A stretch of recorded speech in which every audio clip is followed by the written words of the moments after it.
that scripture in the Bible is very clear that God is the one that raised up each of you, and God has allowed us to be brought here to this specific moment in time. This is Jenna Ellis in the morning.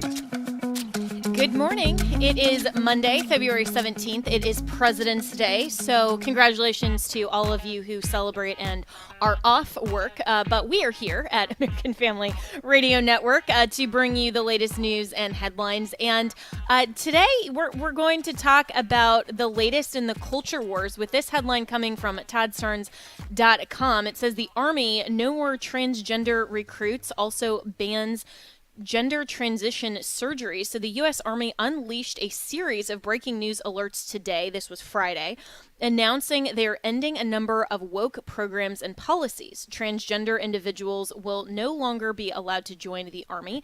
The military posting a message on X also announcing they will no longer perform or facilitate procedures associated with gender transition for service members. So let's welcome in Todd Starnes himself, who, of course, is also a Newsmax host. He has a wonderful podcast as well. So, Todd, it seems like in just the first month of the Trump administration 2.0, they're really going after a lot of these woke policies just to return America to common sense. But where are we at in terms of the overall culture wars? Because we also have to get buy-in, of course, from people who have previously bought into this whole transgender LGBTQ mafia nonsense. Yeah. Good morning, Jenna. I'm excited about where we are right now, and it's really hard to keep up with all of the changes that are taking place. The president is acting very swiftly, and he is very surgical here in the early days of the administration. So it's an exciting thing to see, and we haven't really seen this in modern political history. And quite frankly, this may be from the entire history of our nation. I would say, though, that one of the areas that I am a bit concerned about would be the future of the Department of Education. Linda McMahon, who is the nominee to be Secretary of Education, actually said during her testimony that her goal was not to defund or dismantle the Department of Education, but to sort of rework it, to almost re-envision it in some form or fashion. And Jenna, I think that's a very disturbing and disappointing answer to that question, because President Trump is on the record as saying the Department of Education has to be dismantled. And the reason why that's important is that when you look at all the social change that's been happening in the country, it's all been coming from our nation's education system. So that's really the engine driving this change in the country. Now, granted, the Secretary of Education cannot physically dismantle and defund her own agency. That can't happen. That's the job of Congress. But I do think that we need to focus extremely hard on getting rid of the Department of Education and restoring those rights back to the states and the local communities. Yeah, well said, Todd Starnes, and I agree with you. And that nomination and confirmation here and kind of flew a little bit under the radar last week just because it came off the heels of so much media surrounding RFK Jr., Tulsi Gabbard, and then, of course, Kash Patel, whose confirmation is still yet to be voted on. And yet, Linda McMahon, this was kind of a consolation prize, in all honesty, for her.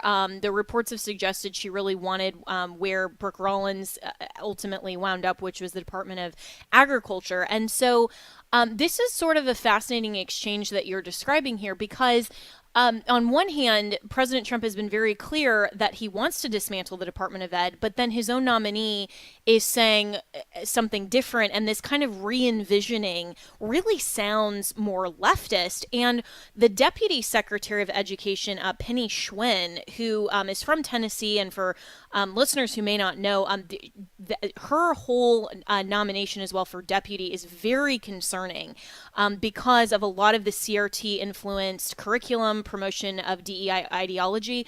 So is it your view, should we take away from this whole confirmation process of Linda McMahon, that maybe she's going to be lobbying President Trump to do something ultimately different with the Department of Ed instead of putting herself out of a job. Well, that is a possibility, and I certainly hope that's not the case. And here's the reason why. Because if we do not fix the Department of Education, if we do not dismantle and defund the Department of Education, all of this other stuff is for naught. Because ultimately, we're going to be right back to where we were before President Trump put his hand on the Bible. So that's why it's so vitally important for us to follow through. And I was on the record, I had a new book that came out in March called Twilight's Last Gleaming, Can America Be Saved? And in that book, I said, it doesn't matter what the president changes, talking about Trump. What matters is getting rid of the Department of Education. We've got to do that, or else nothing else is really going to matter, at least long term. Yeah, and we've talked a lot on this program as well, Todd Starnes, about enduring wins and how even though, Trump is just blowing up the news cycles in terms of executive orders, and he's doing so much. Ultimately, that can be undone by a future administration, or it won't be as long lasting if we don't make cultural changes and impacts, and we also don't codify some of these important policies through Congress, and then ultimately do some of those bigger things like dismantling the Department of Ed. And of course, the left is screaming, oh, well, what about the kids? And, they have all of these kind of, shrill sounding talking points. But ultimately, that would just go to the states where it belongs. I mean, this is the same conversation about the overbloated federal bureaucracy that conservatives have had for, 40 and 50 years. And so to return the power back to the states is ultimately in keeping with the founders' vision for a federalist system. And so how should conservatives respond to some of those attacks from the left against dismantling the Department of Ed? Well, I think we should realize that before the Carter administration, we did not have a federal Department of Education. There is a history there within our own country. But I also think that we need to be calling our elected leaders. We need to be picking up the phone and telling them that we do expect for them to follow through with President Trump's demand. I mean, this is something that the president said he wanted to see happen, and I think we owe it to the president to get this across the finish line. And this is going to be a ferocious fight, and that may be one of the reasons why. I mean, the unions running the teachers, the NEA, for example, very, very powerful and very dangerous, and quite frankly, militant, if I might be so bold as to use that word. Yeah, and I think that this is exactly why education and higher education as well has been a huge focus for some of the right to look at what we're actually teaching our children, because ultimately if we're still indoctrinating them with these kind of woke DEI policies that and worldviews that the left has put into and embedded in so much of this curriculum, then we're still raising the next generation not to view America and policy and government and civics and even each other with a correct and biblical, truthful worldview lens, but through the ideology of the left. And there's another headline that kind of goes hand in hand with this from your website, Todd Starnes. Democrats demand reparations, call Trump a white supremacist. Meanwhile, you have Jasmine Crockett and others kind of going off on these rants. I mean, they just try to invoke racism and all of these isms wherever they can. And nobody, I think, who is looking at reality correctly and is coming back to a view of common sense is buying this. But at the same time, they're still pushing out this type of messaging. I mean, is this really? Do they think this is really going to be successful for them in the overall strategy of the culture? Well, yes, which is so strange because you would think that this is the sort of language that actually cost the Democrats the election. And I think especially, you've got a group of a very large demographic of white young men who have really been put upon, I mean, for well over a decade now. And I think that's where the pushback happened. You know, when you look at the demographics who went out and voted in the presidential election, young white males, that was a disenfranchised group. And a lot of the reason why is because of this sort of this rhetoric, this call for reparations. And it was Ayanna Pressley, the congresswoman from Massachusetts, and she said that we are living in an age of anti-blackness on steroids, which is ironic, seeing how, if you believe the media, the most powerful man in the nation is, in fact, an African-American. That would be Elon Musk, who is from South Africa. But again, this idea that we are oppressed, I have to imagine that would come as a surprise to folks like Tyler Perry or Oprah or, you know, the NFL or the entire Super Bowl halftime show, which did not include any white folks at all. So, again, what they're alleging is just simply not true. And it has to, and as ludicrous as this may sound, Jenna, this modern day movement of critical race theory would literally have you believe that slavery was still in existence back in the 1990s, which is simply not true. Well, I mean, you know, these are the same people that just want to reinvent and reimagine history. They want to rewrite history. They want to take the provisions of the Constitution out of context, out of the context with which they were ratified in the plain language. I mean, you know, these are people who just want to advance their agenda in any way possible. And of course, they're going to advance this absurd rhetoric that doesn't pair with reality.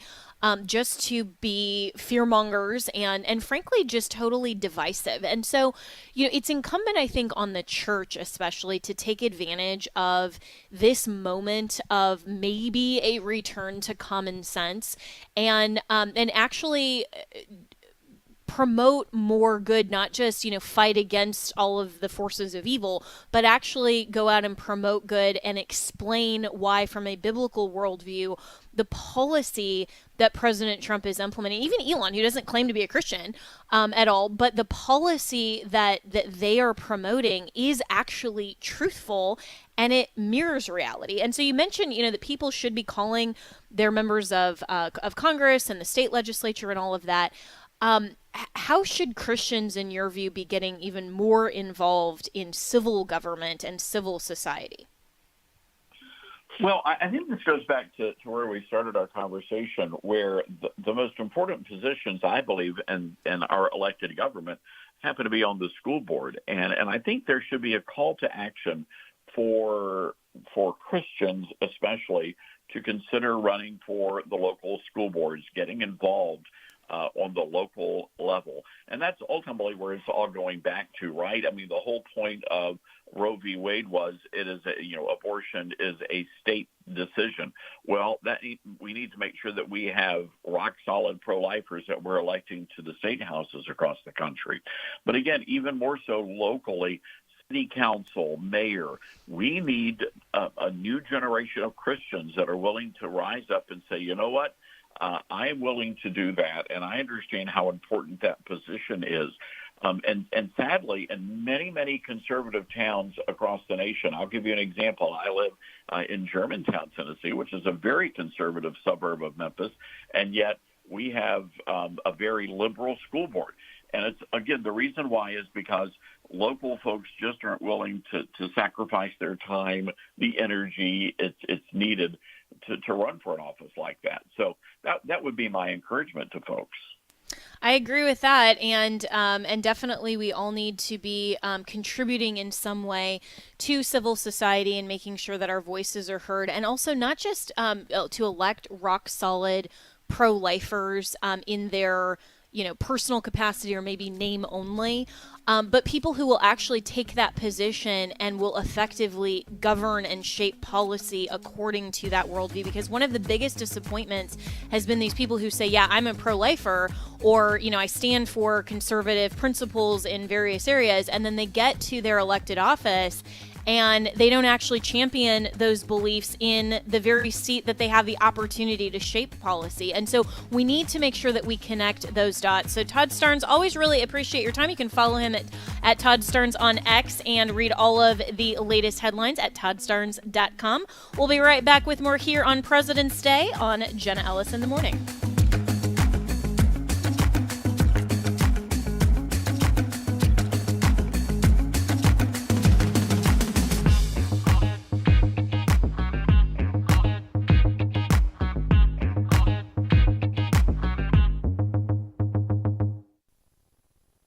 The words you are about to hear are taken from letters sent in by members of the Trinity Debt Management Program. Dear Trinity, today I'm making my final credit card payment. Before I came to you, I was in a constant state of anxiety and panic, but now there is hope for my family's financial future. Working with Trinity made me understand that I'm not alone. You really do help people. Your kindness will never be forgotten. Without Trinity's support, I would not have achieved my lifelong goal of becoming debt-free. We saved a lot on interest and penalties, of course, but the reward was the gift of human kindness. Trinity has carried me through a very difficult time in my life. You're amazing. I used to feel so anxious and hopeless. Now I feel grace and peace. God bless Trinity as you continue to help others become debt-free. If credit card debt has you down, call Trinity at 1-800-788-1813. That's 1-800-788-1813.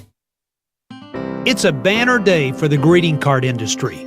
You'll likely buy a card and gift for your sweetheart today. But what about your kids? Hi, I'm Mark Gregston with Parenting Today's Teens. Every day is an opportunity to build into your kids the love and value they crave. And perhaps today, Valentine's Day, will remind you that teens in your life need to be celebrated. They'll naturally gravitate to the people who genuinely value them. So make that a priority in your home. Don't compare your teen to others. Tell your daughter you love her. Don't move away from your son when he makes a mistake. On Valentine's Day and every day, let your teen sense your love.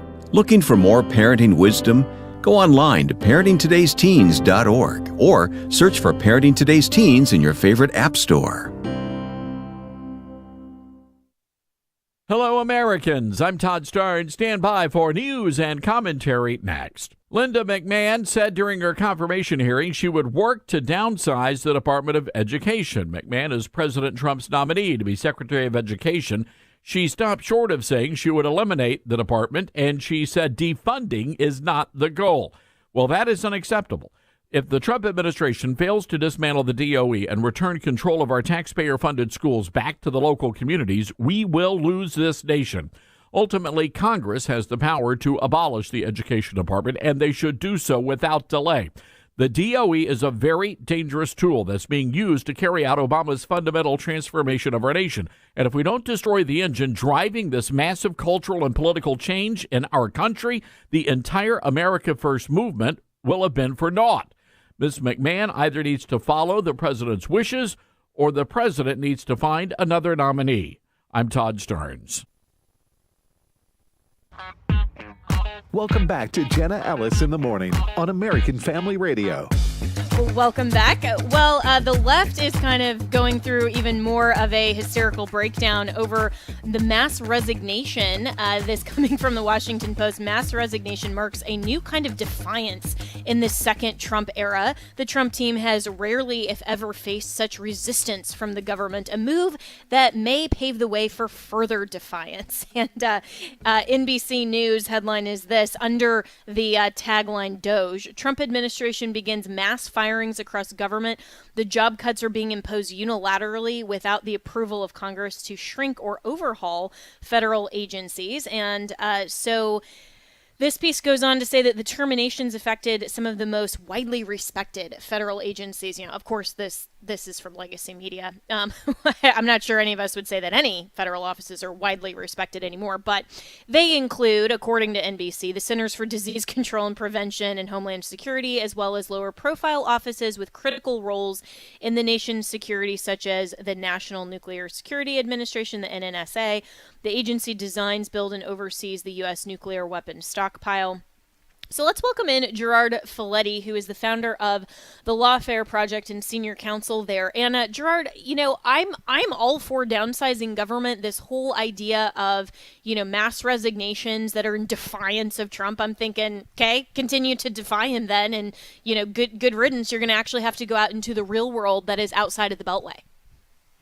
Oh, I couldn't agree more. I think that when you see these mass resignations, they are people who would be obstructing Trump's administration, Trump's policies, his priorities, and his agenda. And if they can't serve the president of the United States in the capacity that they need to, then they shouldn't be in government. This really shouldn't be that political. You're implementing the will ultimately of the American people as expressed through the person that they voted into office. And if you can't do that, if you're putting your own interests above those of the American people, then leave. We don't want you in Washington. Yeah, absolutely. And it's so funny. I saw a post on X from a reporter, and I forget exactly what news outlet, but was showing a map of all of the property in the DC area that had been put on the market in the last 14 days. And the caption on it was, the rats are abandoning ship. And I'm thinking, this is great. Put up the property, disperse, and maybe the DC bureaucracy will be a lot less cumbersome. But the response to that from the left when they're not having their hysterical meltdowns is, this kind of continuity in government theme, and saying, well, not every worker is political, and not every job, is something that turns on whether there's a Republican or Democrat in office. And we need to have some of these federal workers so that we actually know what we're doing in government. What's your response to kind of that continuity sort of theory? I do think that is a good argument, but we also need to look at how many people we need to be doing that. We do know that there is bloat in some of these departments. We do know that far more people have been hired over the years who don't really seem to understand what their jobs are, and quite frankly, the taxpayers don't understand what their jobs are. So yes, we have personnel who we need in government to be doing their jobs and have that continuity from administration to administration of the nitty-gritty of how things are done. But that doesn't make them immune from outsiders like Elon Musk coming in with Doge and examining whether their positions are actually necessary. Just like with any company, you may have people who are important to maintaining the operation of the company, but there may be overstaffed, there may be inefficiencies, and these are things that we need to address, especially when we're running a deficit, especially when the government is not meant to be a jobs program. We want people to serve and then to go into the private sector or go home. Yeah, so well said, Gerard Folletti, that government isn't meant to be a jobs program. Absolutely. And when you're talking about inefficiencies in government, I mean, there are so many things that are so antiquated in government. There have been, posts on social media about just some of these very ancient sort of filing systems where federal workers are literally riding old time mail carrier tricycles around, looking for files. And I'm thinking, okay, this is 2025. You guys can get an email address, you can do online repositories.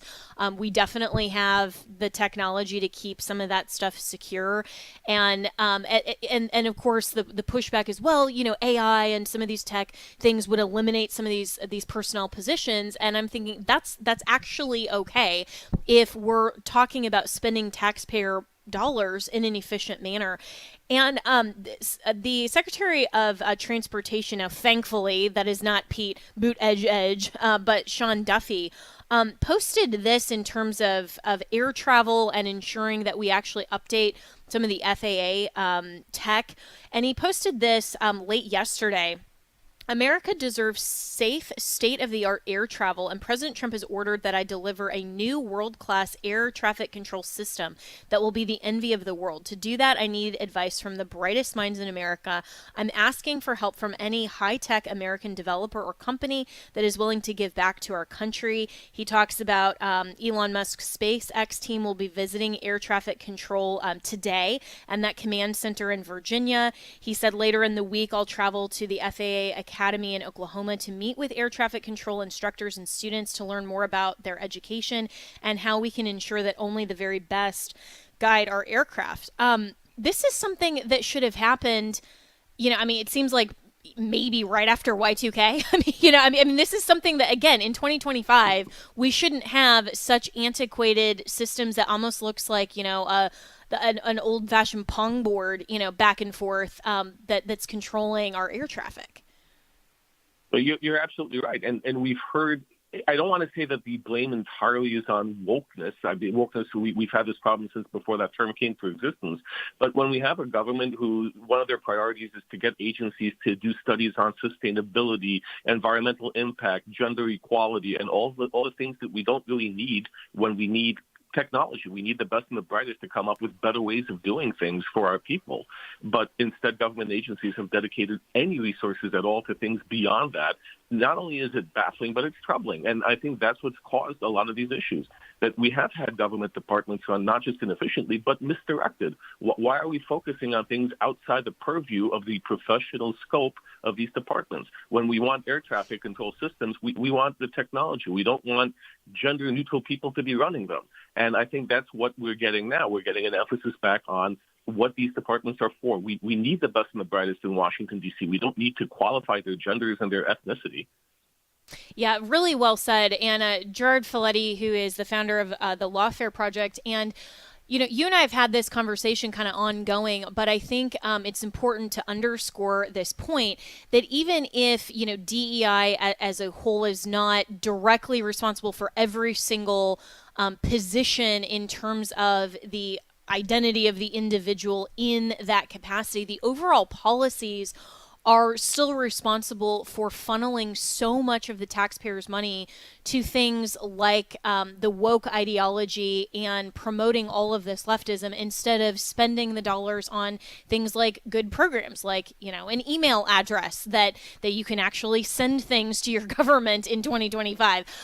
Some of these things that would actually benefit the American people who are supposed to be the consumers of government and the constituency of government, instead of misdirecting, in my view, so much of these funds elsewhere. And so, we're seeing a lot of this that's being streamlined.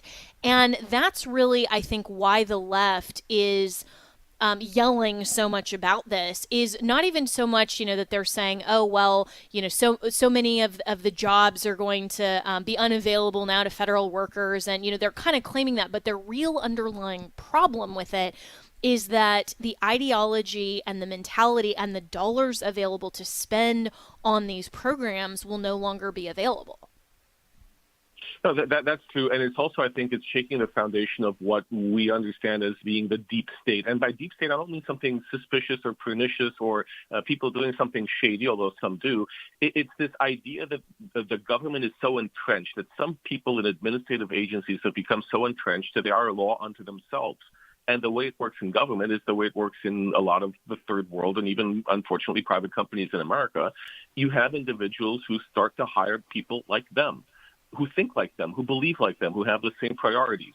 So over the course of decades, you've got government bureaucracies, government agencies that have shifted to a group of like-minded people who may very well be deaf to the needs of the American people or the will of the people they serve, the elected officials. And that's really what the issue is. They're being shaken out of office. They're losing these positions. They're losing their power to do what they want, and they're being replaced, to the extent that they are, by normal people who are there to do a job, not to implement their own agendas.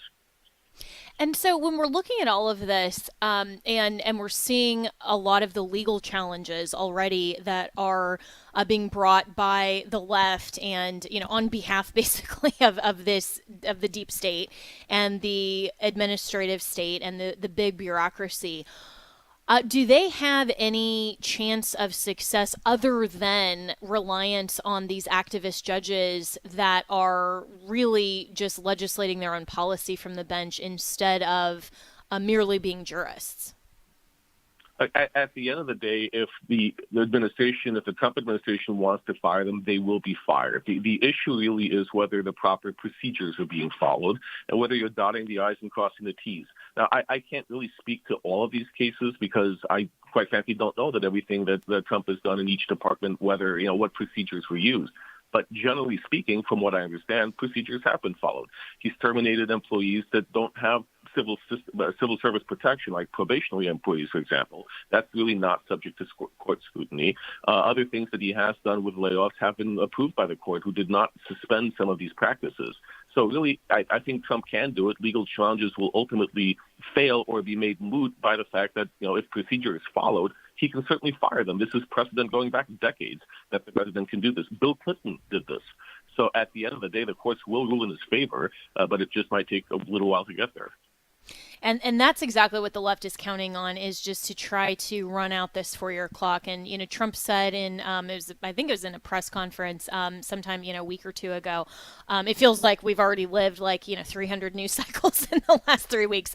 But he said that that ultimately, 4 years seems like a really long time, but in Washington, it's really not that long. And so the left, it appears that they are trying to just forestall any of this action for as long as they possibly can, to then just try to run out the clock. And that brings us to a conversation of these whole nationwide injunctions. And I think it's utterly preposterous and ridiculous that judges on any scale can do this from a district court level and can impose a nationwide injunction from their own bench. There's been a lot of talk, not just during the Trump administration or even the first one, about the impropriety judicially of nationwide injunctions. What's your view? Well, I also think it's important to remember it cuts both ways. When you have a Democrat in office and you're filing lawsuits to prevent or to forestall some of that agenda, you go to certain districts, especially in Texas, and you find conservative judges willing to do the same thing. I think ultimately what would benefit is having a more specialized court or identifying a court to handle these types of cases that have where you're bringing a nationwide request for a nationwide injunction, or cases that have this national application. When you leave it to separate courts, yes, of course, eventually you end up before the U.S. Supreme Court, but that still takes time, and that still serves the purpose of dragging out and forestalling things from being implemented. So maybe the answer here is a reform of the judiciary, where you have a specialized court that is empowered to hear these cases with expedited review by the U.S. Supreme Court. And, that's just another measure of efficiency. And wouldn't that be great if we actually had some efficiency in the judiciary as well? But it almost seems like, to a certain extent, because they're one of the non-political branches, they're a little bit untouchable in some of those ways. But, Congress could do that by a judiciary act. I mean, they are allowed to create, under Article 3 of the Constitution, those types of inferior courts. And, if we actually are talking about efficiency and streamlining, this goes back to Congress and really is a matter of political will and courage. And it's been interesting to see how much focus has been on Trump and the executive and DOJ and all of these things. But Congress here really needs to act in a wide variety of areas. We do have a very slim conservative / Republican, air quotes, majority. Where do you think we're at on the scale of political will for some of these more enduring wins? Well, I think that's why we are seeing so much emphasis on President Trump and his initiatives. It's because I don't think we have the political will yet to take some of the hard actions or pass some of the legislation that will really advance these goals on a more permanent basis. I think that you have to pick and choose your battles, and Trump has yet to put initiatives before Congress that he prioritizes. So really, it's a waiting game. We have to see which agenda items Trump really wants Congress to pass. He does have the political capital to get some of them done, but it will be interesting to see which ones. I'm thinking, a lot of people are thinking it will have to do with border and security issues first and foremost. We've already seen passage of the Lincoln-Riley Act, and that being signed into law. That was the first thing Donald Trump signed into law. So we do see a will of Congress, of Republicans in Congress, however we define them, to do some things. But I don't think that we have the numbers or the fortitude to put into play a lot of Trump's agenda items. We need more people in Congress. We need a better, we need better electives, and we will see that, I think, in 2 years. I'm one of the people who thinks Republicans will win more seats, not fewer. So I'm optimistic that 2 years from now we will have a better Congress to put forward a lot of these agenda items. I hope so. I hope that that is an accurate prediction. Gerard Filitti, really appreciate your time and commentary as always. You can follow him on X at Gerard Filitti, and also go to thelawfareproject.org. We'll be right back with more here on Jenna Ellis in the Morning.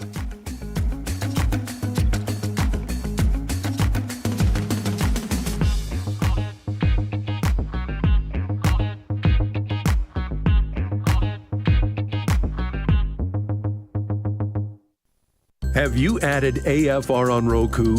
With it, you can quickly access AFR programming live. I'm Todd Herman. Welcome to A Disciple's View. A majority of Americans actually want to live in reality. As well as podcasts of all your favorite shows. Hi, this is Sandy Rios, and you're listening to Sandy Rios 24/7. AFR on Roku is another way to stay informed, equipped, and motivated as we join together to restore godly values in our nation.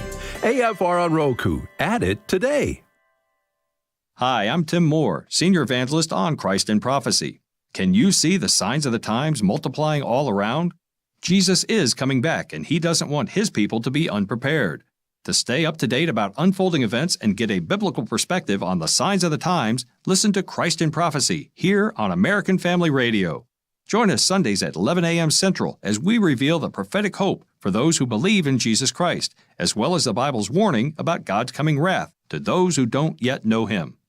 The words you are about to hear are taken from letters sent in by members of the Trinity Debt Management Program. Dear Trinity, today I'm making my final credit card payment. Before I came to you, I was in a constant state of anxiety and panic, but now there is hope for my family's financial future. Working with Trinity made me understand that I'm not alone. You really do help people. Your kindness will never be forgotten. Without Trinity support, I would not have achieved my lifelong goal of becoming debt-free. We saved a lot on interest and penalties, of course, but the reward was the gift of human kindness. Trinity has carried me through a very difficult time in my life. You're amazing. I used to feel so anxious and hopeless. Now I feel grace and peace. God bless Trinity as you continue to help others become debt-free. If credit card debt has you down, call Trinity at 1-800-788-1813. That's 1-800-788-1813. If you're 65 or older, you know this. Seeing your healthcare costs go up and up is frustrating. And maybe you were just notified that your Medicare costs are increasing again, or you're just tired of the massive deductibles. Well, here's some good news. There's a program that can really help with this. It's MediShare 65 Plus. It's an affordable, reliable alternative. You can choose any Medicare provider. You get telehealth access anytime you need it. And MediShare 65 Plus is a low-cost option for those with Medicare Parts A and B, and it fills in the gaps where Medicare stops. MediShare is a Christian healthcare community that aligns with your faith. People actually pray for you. They encourage you, and it's proven, too. It's been going strong for over 30 years now. So call now. You can get one low monthly price for up to 10 years. You're not stuck with increasing costs. You can do something about this today. Call MediShare 65 Plus. Find out how much you can save. Call 833-45-BIBLE. That's 833-45-BIBLE. 833-45-BIBLE. Welcome back to Jenna Ellis in the Morning on American Family Radio. Welcome back. Well, speaking of getting rid of the big bureaucracy, the bloat, draining the swamp, all of that, there was a really good thread on X that you need to read in detail that I also reposted, and it's from Tyler O'Neill, who's the managing editor at the Daily Signal. He's also the author of The Woke-topus, and you need to definitely read that book, but it's titled, this thread, The Left's Tentacles in USAID. USAID wasn't just spending your tax dollars to promote woke causes overseas, it also ties into the left's dark money and influence network that called the shots in the Biden administration. He goes on to describe what is USAID, the Soros connection, the Trump impeachment, Open Society funding, the Tides Foundation, the Revolving Door, and more on that research and his work. He also links to a piece from the Daily Signal. And Tyler joins me now. So, Tyler, this is really, really good in-depth reporting. So what were some of just the highlights in terms of the major discoveries on this thread that you've reported? Yeah, thanks, Jenna.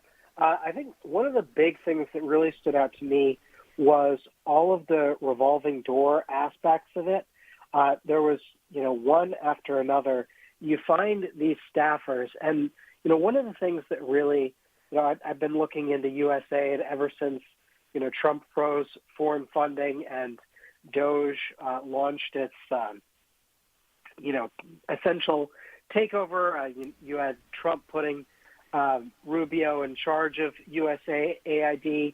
And it's just been one thing after another, so much corruption in this one agency. And I think this agency is a great, exhibit A of what DOJ cleaning out the federal government really looks like. But some of the things that really struck me were that former USAID staffers, and many of these people, spent a long period of time at USAID. People like Ann Van Dusen, who spent 25 years there.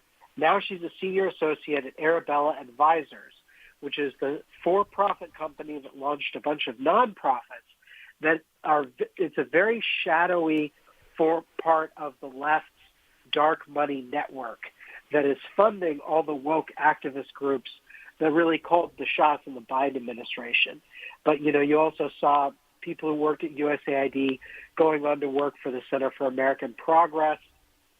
You saw one of the interesting people was a guy who went from USAID to the Human Rights Campaign and then back to USAID.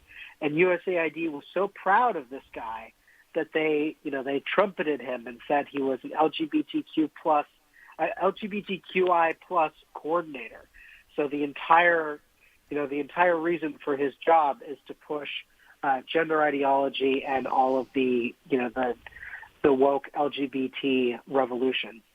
Wow, this is just incredible, and we've at least suspected on the conservative side that a lot of this was going on for a while, but actually having Doge provide the receipts and some of this transparency is just proving and evidencing what we all thought was going on for a while. And we just talked in the last segment, Tyler, about these headlines of mass resignations and then also some of the mass layoffs from the Trump administration.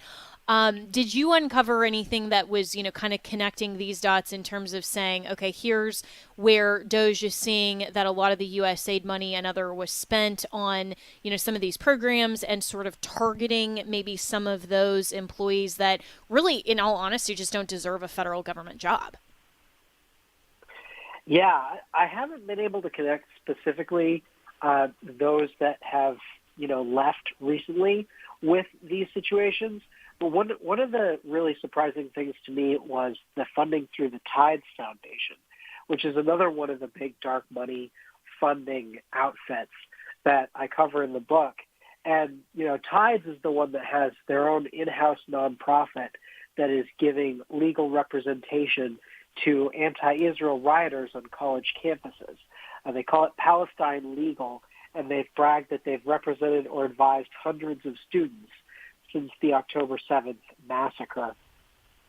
But we've seen Tides fund groups like the Center for American Progress, the Natural Resources Defense Fund and the Sierra Club, the Southern Poverty Law Center and the NAACP Legal Defense Fund, and the ACLU. All of these activist groups had large impacts in the Biden administration, as I talk about in the Woke-to-Plus. But it's also, it's just these groups also, they fund, so USAID sends money to countries overseas promoting woke causes. Many of the same recipients are the ones that are bankrolled by these left-wing foundations, especially, you saw it through the Open Society Foundations, which was founded by George Soros, now run by Alex Soros. And they're one of the big people calling the shots, too. If there's any leftist cause you know about, I'm pretty sure George Soros has put money behind it. Wow. And thankfully we have maybe our own similar but definitely more based George Soros now at least funding some of these good initiatives in Elon Musk. And, but his view is entirely opposite in so many ways from a Soros. Instead of wanting to get power for himself, he wants more transparency and openness and efficiency and all of these things for the American people. And that's exactly the type of billionaire that you want helping the current administration. But Tyler O'Neill, my guest this morning, who's the author of The Woke-to-Puss, The Dark Money Cabal Manipulating the Federal Government. You can get that on Amazon or wherever books are sold. You also mentioned the Human Rights Campaign, and a lot of these things that we were seeing over the last several years with the push from giant corporations that were really antithetical to their own bottom line and their own consumer base was based on this Human Rights Campaign scoring system. And for a long time, I've kind of wondered, why does that even matter to these corporations? Like, why do they care that they have a good human rights campaign score? Like, what is the benefit? Is there a correlation at all that we've seen from, some of this funding and the money and the human rights campaign involvement to maybe some of these things that we've seen, like, Bud Light going woke, or, some of these other organizations that are for-profit entities that aren't part of the federal government, but they're kind of acting like they're beholden to the Soros human rights campaign elements? Yes. Well, the human rights campaign had been, so the Soros elements are usually kind of in the background.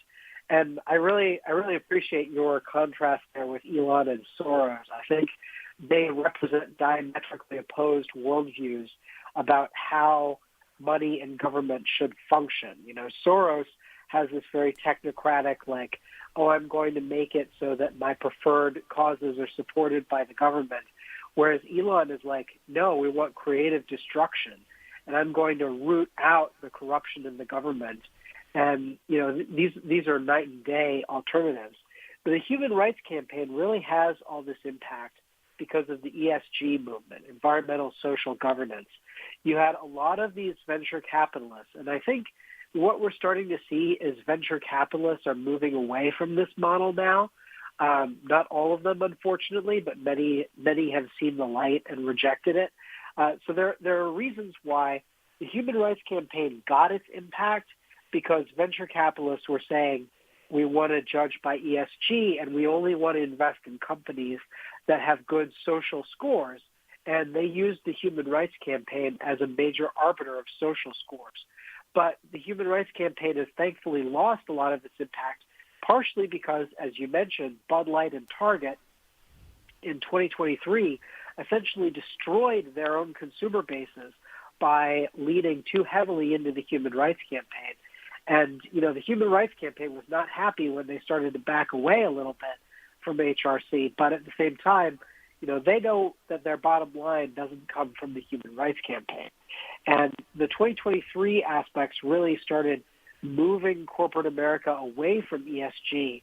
And last year you saw, even before Trump won, you saw a lot of companies pulling out of the Corporate Equality Index, not necessarily because they had seen the light, but because they know that their consumer bases are more conservative, and so they naturally didn't want to alienate them.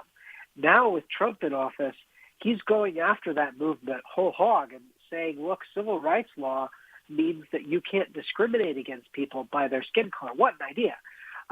But he's applying it in a way that hadn't been applied before. And so DEI and ESG are losing steam.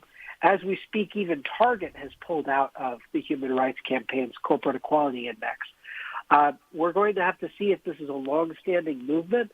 I think, I tend to be a little bit cynical.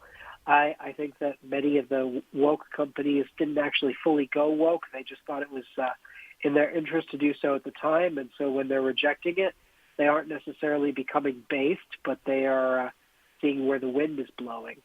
But we'll have to see. I hope that we can get back to a time when companies are not bowing and scraping for leftist causes and actually focusing on making goods and services for the American people. Yeah, and that was going to be my next question that you kind of answered already, Tyler, is whether this is going to be actually longstanding, or if these companies, almost similar to Meta and Mark Zuckerberg. It's like he's all against censorship now, and Trump's BFF, and wanting to kind of go where the White House is going with this. But if Kamala Harris were in the White House, thankfully she's not, I don't think we would see that kind of commitment from Zuckerberg. And so it does beg the question of whether this is more of an enduring win, or whether this is just a temporary rollback. What needs to be done, maybe beyond what Trump is doing in the executive, to ensure that this is more of a lasting change, not just a temporary sort of 4-year reprieve? Yeah, that is an excellent question. On these issues, it's very hard to see how we could prevent a future Democratic administration from trying to do the same thing that Biden did.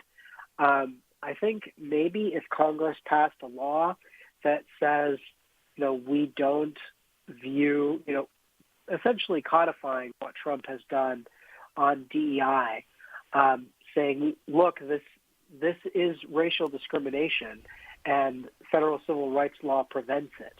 I think, the plain reading of the text favors Trump's view, but the way that, what we've seen with some of these lawless Democratic administrations is completely ignoring the basic fact and pushing their ideology anyway. I mean, the main example of that has been the way that Biden weaponized Bostock. And of course, I don't think Bostock was a good Supreme Court decision in the first place. That's the one that said that you can't fire someone for their sexual orientation or gender identity, which of course is, and of course they redefined the word sex in the law to try to force this on people. And it's interesting that Supreme Court ruling, specifically Justice Gorsuch, who wrote the majority opinion, said this does not apply to bathrooms, it does not apply to anything besides employment law. But what did Biden do on essentially his first day in office? Oh, yeah, he applied it to all the places that Gorsuch said it didn't apply to.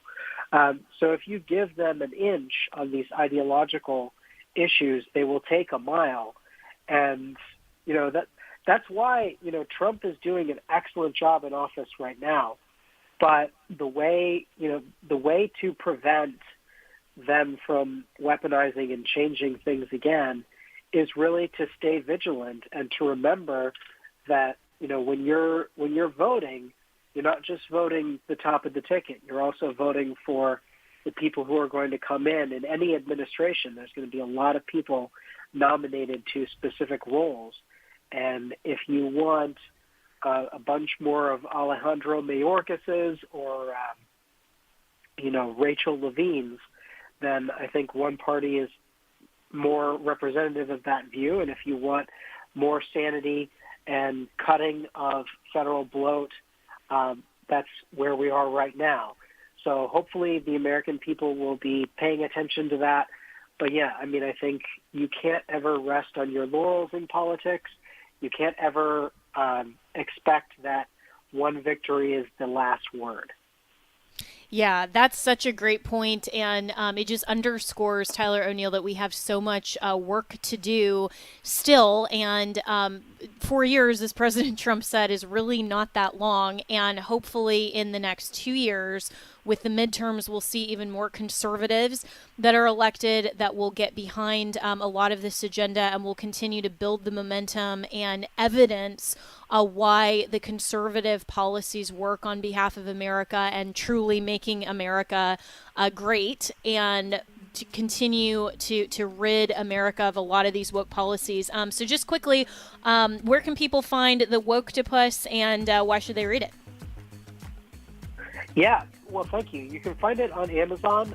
There is an ebook version, a paperback version, a hardcover version. In about a month or so, we're going to have the audiobook version, which I'm really excited about. Amazing. But yeah, you should read it because it is a roadmap to understanding the infrastructure of the left, the longstanding threat that the Trump administration is facing right now, and how they were able to pull the wool over the eyes of the American people in the last 4 years. All right, we'll get it on Amazon or wherever books are sold. And Tyler, thanks so much. And as always, you can reach me and my team, Jenna, at afr.net, and have a great President's Day. The views and opinions expressed in this broadcast